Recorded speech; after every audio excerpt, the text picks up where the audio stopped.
Iba't ibang paliparan sa Asia naglatag na ng health check measures para mapigilan ang pagkalat ng Nipah virus mula sa India. Aris number 6, Sherwin Alfaro, please come in. Sherwin. Kaya naglatag na sa parang Naku, ang Bakit sama naging ng robot? signal mo, Sherwin. Para kang robot. Sherwin, yan lakay. ayan, go.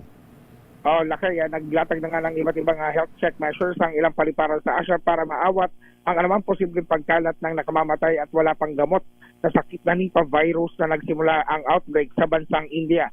Sa silangang bahagi ng India sa West Bengal, 5 na ang tinamaan ng sakit at mahigit sa 100 katao na ang naka-quarantine na hinihinalang na-infect ng zoonotic virus na nagmumula sa paniki o baboy na maaaring matransmit sa mga tao.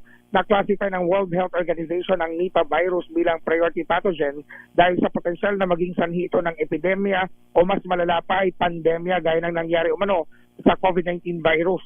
Pawang mga healthcare professionals ang mga unang nagpositibo sa sakit sa Kolkata na siyang sentro ng Bengal.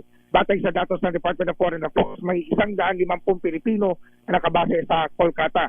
Dahil dito, puspusan ng mga paliparan sa Asia sa pagpapatupad ng mga health measures para agapan ang pagkakat. Sa Kathmandu International Airport, nag-atag ng health screening check sa airport at maging ang mga border nito para maiwasan ang pagpasok ng sakit.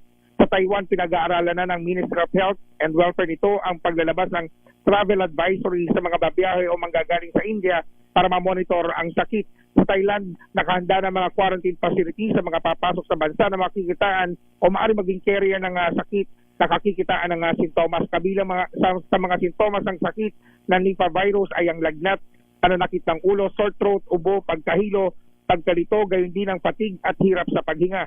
Taong 2014 ang huling magkaroon ng Nipah virus outbreak sa Mindanao. Subalit sa pinakahuling datos ng Department of Health, wala pa na uling naitatala na kaso ng sakit simula noon hanggang nakaraang taon.